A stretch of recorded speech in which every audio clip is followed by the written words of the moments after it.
Hola a todos y todas, bienvenidos al 8º episodio de Derecho a tus Oídos, el podcast de Fundación Pro Bono. Nos puedes encontrar en Spotify, Apple Podcasts, Amazon Music y en YouTube. En este episodio hablaremos sobre la Ley 21.675 que instaura medidas para prevenir, sancionar y erradicar la violencia en contra de la mujer en razón de su género. Para hablar sobre esta ley, que fue promulgada hace un par de meses, tenemos grandes invitadas del derecho de familia, todas amigas y cercanas a Fundación Pro Bono hace muchos años. La primera es abogada de la Universidad Central, una de las fundadoras de la Asociación de Abogadas de Familia, Sonia Soazo. Muchas gracias por estar con nosotros, Sonia. Hola Eva y a todos los que nos están escuchando, feliz de participar en este programa y gracias por la invitación. Nuestra siguiente invitada es abogada de la Pontificia Universidad Católica, cuenta con un máster en Derecho de Familia e Infancia de la Universidad de Barcelona, Fernanda Espinosa. Muchas gracias por venir. Muchas gracias por la invitación, Eva. Feliz de estar acá y discutir con grandes abogadas de familia. Y nuestra última invitada es abogada de la Universidad Santo Tomás y cuenta con un diplomado de mediación familiar, además de ser parte de la nómina de árbitros de la Corte de Apelaciones de Santiago hace ya 4 años. Karen Bielefeld, bienvenida. Hola Eva, muchas gracias por la invitación. También estoy muy contenta de participar con ustedes el día de hoy en este debate para que la gente conozca un poquito más de esta ley que está tan interesante y tan positiva para todos nosotros los chilenos. Fantástico. Entremos entonces en tema. Esta ley viene a complementar de alguna forma lo que ya existía, ¿sí? Dándole más sustento a aspectos claves que se revisaban en casos de violencia intrafamiliar. Pero partamos el debate contando cuáles son los pros de esta nueva legislación y cuáles podrían ser las dificultades para los abogados y las abogadas al momento de aplicar esta nueva ley. Sería ideal que conversemos sobre uno de los aspectos claves, diría yo, incluso bastante vanguardista, que es la violencia vicaria. Fernanda, tú has revisado este tema en específico, si nos puedes contar qué es y por qué es importante, y luego vamos conversando con Sonia y Karen si tienen alguna mirada al respecto. Sí, Eva, efectivamente el artículo 5 en el inciso segundo viene a hablar, ojo, quiero decir específicamente hablar del tema de la violencia vicaria porque no lo define propiamente tal, y nos dice que también será considerada violencia de género aquella ejercida contra niños, niñas y adolescentes con el objeto de dañar a sus madres o cuidadoras. Ahora bien, es interesante que esta violencia vicaria no fue definida en el artículo 6 dentro de las 9 definiciones que se dieron específicamente respecto a las distintas violencias que pueden ser ejercidas contra las mujeres. Ahora, la discusión de eso fue larga, pero yo creo que ya aplicándolo en la práctica, sería interesante ver un poco qué es lo que pasa con esto. Bueno, la Corte Suprema ya en diversos fallos a lo largo de los años señaló que la violencia la violencia contra las mujeres, la violencia intrafamiliar en específico, es un concepto amplio. Por ende, nunca se cerró a distintos tipos de violencia que ahora, si se haya definido o no en esta ley, puede ser pro, puede ser en contra. Y lo que yo veo como desafío es que la violencia vicaria, un concepto que fue hecho por una perito psicólogo argentina en el año 2012 que realizó este concepto de violencia vicaria y fue bastante desarrollada en España. Se sigue desarrollando mucho, es donde más se ha estudiado y nosotros Chile, obviamente, tomamos un poco ese concepto, como siempre lo hacemos, de legislación comparada. ¿Qué es lo que yo veo como desafío? La violencia vicaria es una violencia secundaria en contra de la mujer y lo que busca es hacerle daño, pero instrumentalizando a los hijos. Ahora, ¿qué es esta instrumentalización? Eso es lo que vamos a tener que ver y va a ser uno de los desafíos. Lo que sí es importante es que, en mi opinión, se va a tener que probar el ánimo, no solamente el ejercer un maltrato, por ejemplo, o ya en los casos más extremos, como se habla en la doctrina y en la jurisprudencia extranjera, la violencia más grave que puede ocurrir es la muerte del niño o niña adolescente, el homicidio. Entonces, lo que habría que probar es el ánimo del hombre, porque la violencia vicaria es un hombre contra una mujer, y esto puede ser un desafío en la prueba. Al final, la violencia vicaria, si ejerce un daño contra la mujer, perfectamente puede ser simplemente violencia psicológica. Pero al ser violencia vicaria, y si se quiere usar ese concepto por los abogados, va a tener que probar el ánimo de la persona. Entonces, sí, puede existir una violencia vicaria, es discutible, pero lo que sí se va a tener que probar es el ánimo del victimario. Y eso puede ser un desafío, puede ser incluso más difícil de probar esa violencia. La violencia psicológica ya es un problema a probar, imagínense la vicaria. Sonia, ¿Algo que comentar al respecto? Sí, quería comentar que lo innovativo de la ley es que primero define qué es lo que es la violencia de género. Que dice que es cualquier acción u omisión que cause muerte, daño o sufrimiento a la mujer en razón de su género. Y luego, bueno, también señala donde quiera que ocurra, ya sea en el ámbito público o privado, o una amenaza de ello. Y luego en el inciso segundo, o sea, de esta definición, habla justamente de esta violencia vicaria y que obviamente está incluida como una violencia de género. Es parte de la violencia de género, esta violencia vicaria, que es aquella que se ejerce contra los hijos para dañar a la mujer. Por eso es una violencia de género, porque es como interpósita persona. Claro. No es directa en contra de la mujer. Estoy tratando de más o menos explicar cuál es el concepto para que se pueda entender. Se ejerce en contra de los hijos para causar daño, como lo dice la definición, daño a la mujer. Y esa es la violencia que efectivamente, tal cual lo dice Fernanda, es la que se sanciona acá y la que se establece de una forma novedosa, porque la define efectivamente el artículo 5 y específicamente en su inciso 2. Karen, ¿algún comentario? A mí me parece interesante lo que dice Sonia, porque en definitiva esta es una ley que aboca principalmente a la mujer y todo dice relación con mujer, mujer, mujer. Salvo este artículo que, como bien señala Sonia, está muy bien definido, porque dice específicamente contra niño, niña o adolescente. Es decir, ya hablamos más allá de la mujer, que es el objeto de la ley, sino que hablamos de transmitir el daño o transferir el daño de una protección real. Y también es importante dejar presente que este tema de la violencia vicaria era algo que se venía discutiendo en los tribunales de familia y algunos abogados estaban con este concepto y algunos jueces también lo aceptaban, pero solo por jurisprudencia. Entonces hoy día que esté plasmado en la norma, a mí me parece muy interesante y creo que es un avance importante para la legislación del derecho a familia, sin duda. O sea, en ese sentido ya se contempla en esta ley, ¿cierto? Es una base, sin duda es un pro respecto de la ley. Sin duda. Pero si tuviéramos que conversar de los contras que estamos viendo, ¿verdad? De lo que se lee en los distintos artículos de la ley, ¿qué creen ustedes que son cosas que son acertadas? Hay algunas cosas que quizás es un desacierto. ¿Cómo lo ven ustedes? Los pros y los contras que puede tener esta ley. Parto contigo, Sonia. Bueno, los contras es la forma de probar el tipo de violencia. Efectivamente, ese es un tremendo contra, porque es muy amplia la definición. Dice que es cualquier acto u omisión que provoque daño o provoque la muerte o provoque sufrimiento en la mujer en razón de su género. Y eso efectivamente es muy amplio. Ahora, no es menos cierto que efectivamente la ley también contempla e hizo una definición y ahí pudo haber hecho un acotamiento de esto al definir los tipos de violencia. Específicamente señaló 9 tipos de violencia y ahí específicamente en alguno de ellos fue más específico al señalar qué tipo de violencia son específicamente algunos de ellos.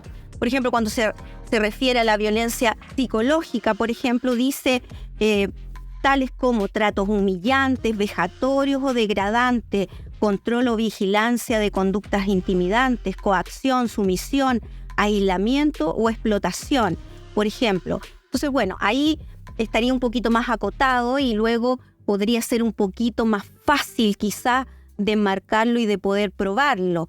Pero hay otros tipos de violencia que efectivamente son muy amplias o podrían caer en la subjetividad y ahí en el tema para nosotros los abogados de poder probarlo, porque tenemos que recordar que acá todos estos tipos de violencia que hoy en día se reconocen ocurren en el ámbito privado, ahora ocurren en el ámbito doméstico, de la casa, donde obviamente no hay testigos más que los relatos de la víctima, específicamente que es la mujer, que hoy en día se le reconoce esto y principalmente a no ser discriminada en este relato, a ser escuchada en el fondo, a ser visibilizada y a tener un trato digno cuando denuncia este tipo de violencia.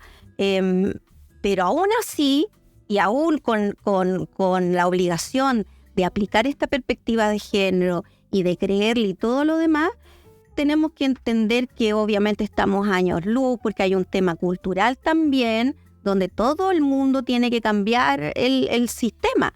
Además, la ley también señala que una serie de muy buenas intenciones, pero obviamente se van a tener que implementar muchas cosas y hay un reglamento que se va a tener que dictar para poder llevar a cabo todas estas políticas que van a llevar a que efectivamente la ley se pueda efectivamente aplicar, implementar, exactamente. Karen, ¿qué crees tú? Yo estoy de acuerdo en lo que dice Sonia. Ahora sí creo que es una ley que tiene bastantes avances, porque antes, nosotros que somos abogados de familia, cuando hablábamos de simplemente violencia intrafamiliar, teníamos que hablar de una violencia física o psicológica.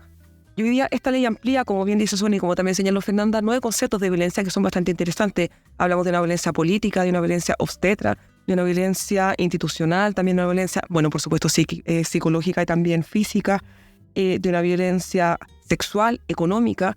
Y este punto de la violencia económica lo encuentro bien interesante porque, al igual que la violencia vicaria, era un tema muy utilizado en tribunales y una causal de violencia que se interponía bastante y que los jueces usualmente la aceptaban por jurisprudencia y por convicción, por jurisprudencia y convicción de experiencia judicial, más que por un tema legal, porque, como bien sabemos, en familia no está el principio de tipicidad como en materia penal, donde solo son delitos los que la ley señala como tal, sino que acá, al tener concepto más abierto, yo creo, a diferencia de Sonia, que es positiva la manera de redacción porque deja abierto, sin ser taxativo, cuáles serían efectivamente este tipo de violencia y da la apertura para cosas que van quedando fuera. Porque claramente la violencia, desde mi perspectiva, es infinita. Pueden haber millones de tipos de violencia que podríamos estar conversando un día completo y esto es un muy buen pie. Y también considero muy adelantado por parte de nuestro país este tema de la violencia gineco-obstétrica. Primero porque obliga a la salud pública o privada a respetar a la mujer en un parto, a tratarla como corresponde en un pre o en un postparto. Muchas veces nosotros hemos visto en la salud pública mujeres embarazadas que tienen un parto tremendo, doloroso, 20 horas de contracciones, donde le piden un vaso de agua, no se lo daban. Y estoy muy orgullosa y muy contenta de hablar en pasado, no se lo daban, porque hoy día están obligados a contenerla, a cuidarla.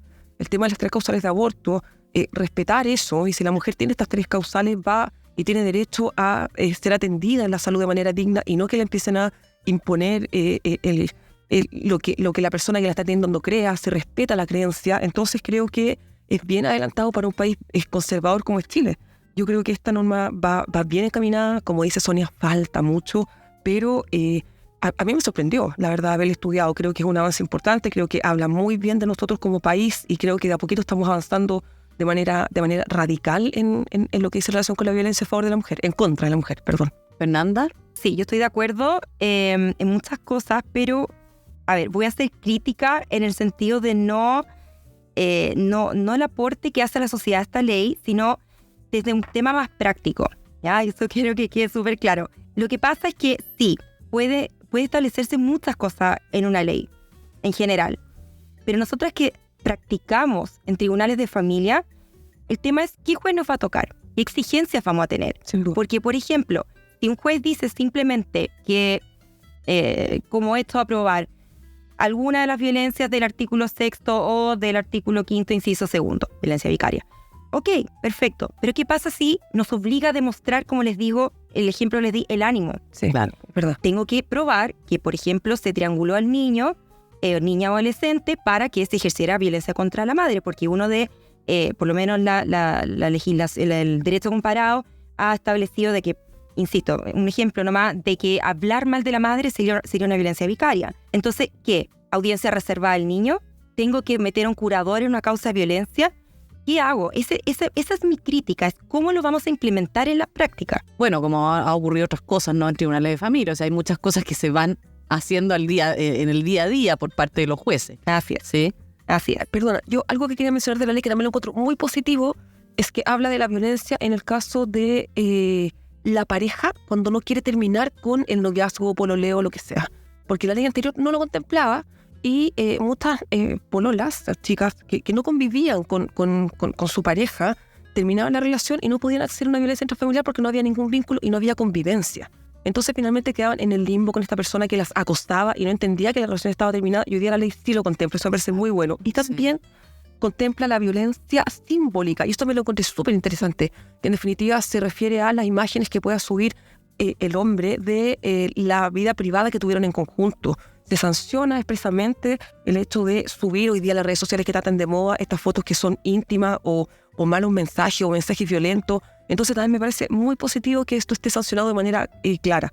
Pero sí estoy de acuerdo con Fernanda en que en definitiva a nosotros los abogados hoy día se nos viene un camino muy complejo en lo que se relaciona a cómo probar, porque vamos a depender sí o sí del criterio de cada juez. Oye, y otro tema que a mí me llama mucho la atención en ese articulado, dice acción u omisión. Y ahí con la omisión, yo ya la realidad supera la ficción, pero es cómo vamos a abordar esto en los tribunales. O sea, va a ser una prueba, no sé cómo, no sé qué puede ser omisión tampoco. ¿Ah? Sí. ¿Omitió qué? O sea, todo queda para interpretación finalmente. Efectivamente, hay conceptos que deja muy abierta la ley, como en algún minuto habla de erradicar. O sea, claramente erradicar es casi simbólico. Ojalá pudiésemos llegar a ello, pero hay conceptos que en definitiva, desde mi perspectiva, están no de más, pero creo que la palabra no está bien utilizada. Sí, a mí me da la impresión que el tema de la omisión, no sé, pensando, porque yo también le he dado vuelta, me da la impresión que pudiera referirse a algo como al auxilio, como al abandono, en ese sentido, por ejemplo, de tú estar en una enfermedad y no tener ese auxilio, no tener ese cuidado por el otro. Eso podría ser en algún momento un tipo de violencia, el dejarte exageradamente morir en el fondo o enfermar. El no prestarte el auxilio en ese sentido. Es algo que se me ocurre como un acto de omisión. Bueno, económicamente también, como un tipo de violencia económica, la omisión sería no prestarte económicamente la ayuda económica, pero está tipificada específicamente como la violencia económica. Eso está definido y está ya enmarcada como un tipo de violencia especial. Yo lo entendí como una obligación de las instituciones públicas más que de los privados, el caso de la omisión. Así fue lo que yo entendí. Pero sería como estar en el artículo 5 un poco más general. Yo creo que ahí nos vamos a tener que, como abogada de familia, amarrar un poco de lo que es penal, porque en familia la omisión en violencia es algo nuevo para nosotras. Sí.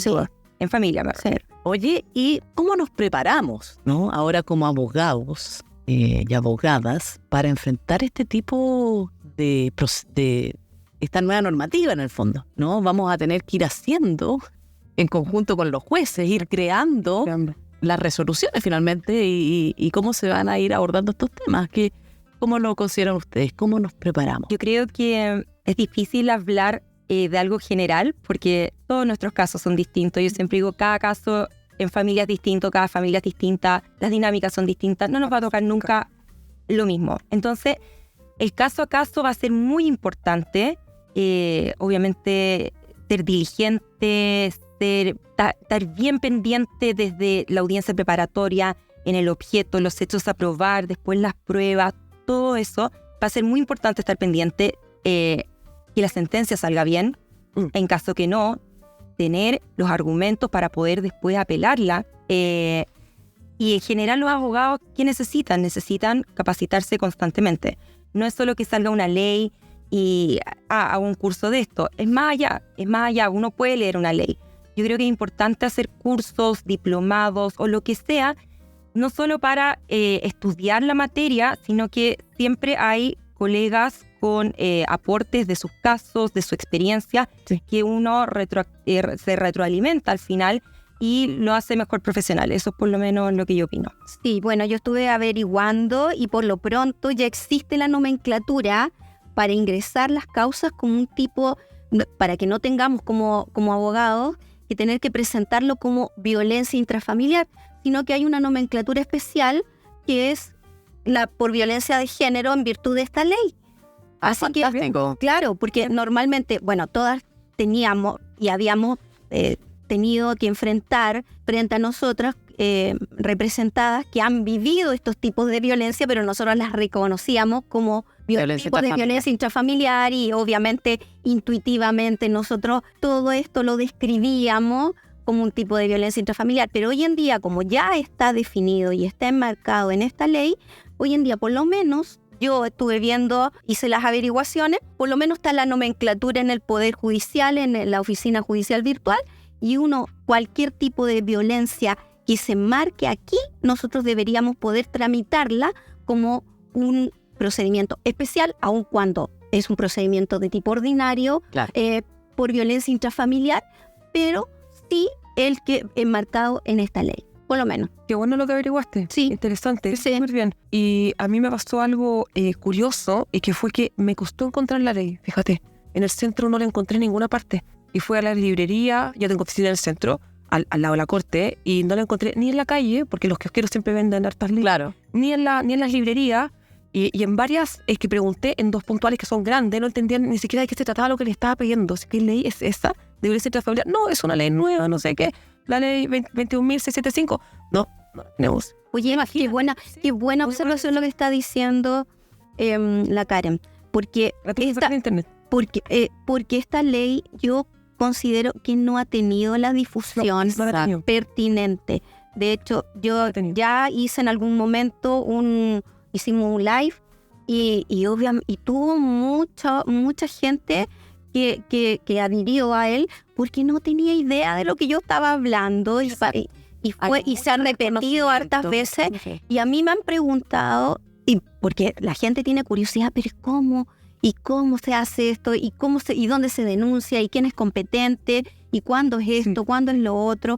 Y te pregunta, pero yo encuentro que efectivamente a lo mejor una de las falencias de la ley es justamente eso, que dice que va a implementar una serie de políticas y una de ellas es justamente La difusión. la difusión, la comunicacional. Entiendo por eso, Y, claro. y de verdad, lo que está diciendo Karen, qué tremendo, porque yo la bajé de internet, pero es cierto eso, porque yo no he escuchado en otras partes, y yo creo que este es el primer podcast que se refiere a esto que yo he escuchado. O sea, no, de verdad que como que no hay Bueno, como abogados tenemos la responsabilidad de Sí. darlo a conocer, ¿no? Y sabes que yo tenía harta desconfianza con la ley, porque ahora las últimas leyes que han hecho han estado bien al debe, encuentro yo. Y algunas son hechas bien a la rápida, sin presupuesto. Bueno, nosotros vemos el colapso de los tribunales de familia, donde está muy complejo hoy día tramitar.